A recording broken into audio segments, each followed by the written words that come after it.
Hi there. So I'm just returning from a walk with Molly along the Gloucester and Sharpness Canal. I'm about halfway down south of Gloucester. I'm absolutely staggered by the amount of subscribers and comments I'm getting. What is it, just over a week? One of those comments was from a guy called John Carr. I think that was in the first episode, and he wanted me to talk all about the stern of the boat and what I liked and what I didn't like. So I thought, let's discuss that today. So it's a semi-cruiser stern. As you can see, it's got masses of space at the back. A bit unusual, because normally a semi-trad has sides up here and is normally level with the roof. But I've got 4 lockers, 2 each side. Obviously I would stand at the back using the tiller and steer the boat, but it's got lots of space either side. So Molly sort of nips behind me, looks out of one side, and then nips behind me on the other side and looks out the other side, and she's just constantly doing that. And she stands on the back and looks at the back, and she stands on the sides and goes back and forth all day long, making herself absolutely exhausted. So why on earth this style of stern? The first thing is it was virtually in the build stage anyway, so I didn't really have very much choice. But I like the fact that it was nice and open, and Molly had the freedom to sort of move about. And secondly, whenever I have friends over, it's nice for them to be with me, sat on the stern as we all go along. The overall length from the rear cabin bulkhead to the back of the stern is 2.7 metres, and the width from behind the lockers to the sides is 1.9 metres.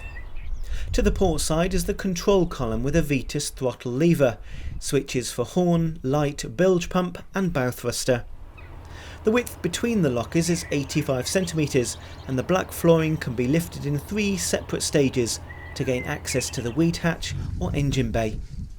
I like the fact that the engine with all its oil and diesel smells are outside of the main cabin. I'm not so happy about the open side space on top of the lockers though. I often place maps, cups of tea or my phone on these to use whilst navigating. All it would take is a molly tail or a bump and stuff could fall into the water. You're also wide open to the elements. It's okay when travelling on warm summer days, but when it's windy, wet or cold you do feel it. I have 2 72 centimetre deep lockers, and as I've decided to have my galley kitchen at the stern, it means I can use the starboard locker to store my gas bottles in for my cooker. Liquefied petroleum gas is pressurised as liquid form in a bottle. The standard size of bottles across the canal and river network is usually 13 kilograms. They're around 58 centimetres high, and my stern lockers have been built so that they can be used as gas lockers.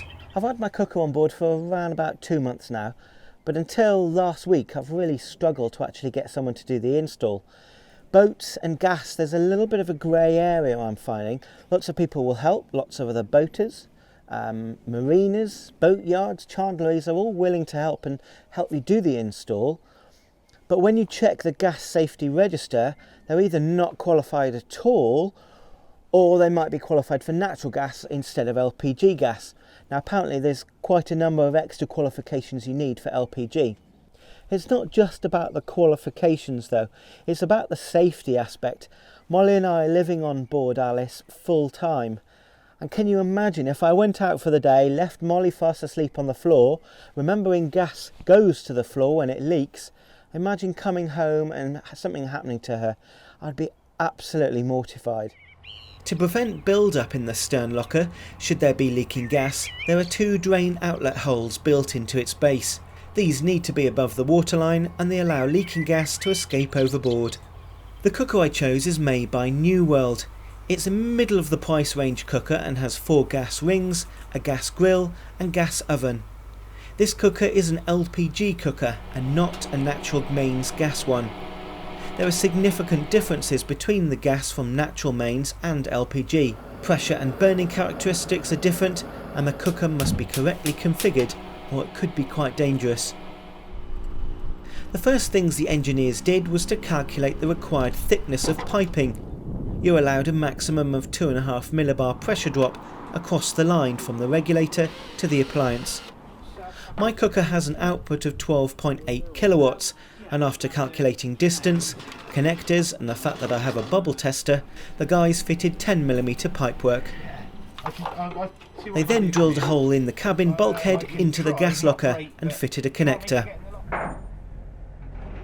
The pipe was fitted using fixing clips, and these should be no more than 150mm from a joint connection.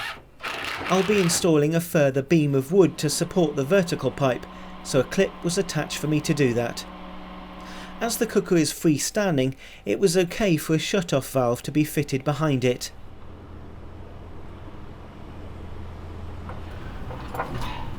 Thank you, Alan. Inside the locker, the engineers installed a regulator with a flexible hose to connect to the bottle. The connection is a reverse thread, so you need to go anti-clockwise to tighten. The regulator has an overpressure shut-off device.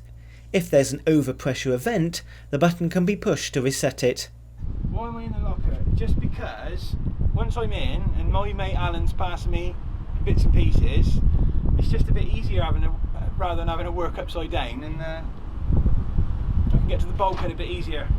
We've got the internal pipework done, and we're up to the bulkhead at the minute, and we've just got to put your hourly bubble tester in between the regulator and the bulkhead, make a nice job of the pipework, and then we're ready to go. Get the cooker fired up.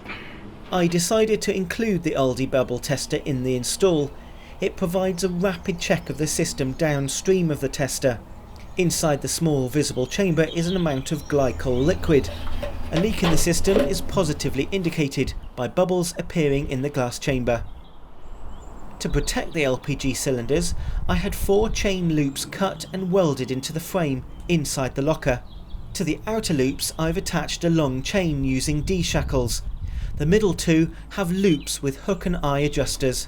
Once the bottles are positioned into the locker, the chains hold them in place and the adjusters are tightened, securing them from unintentional movement.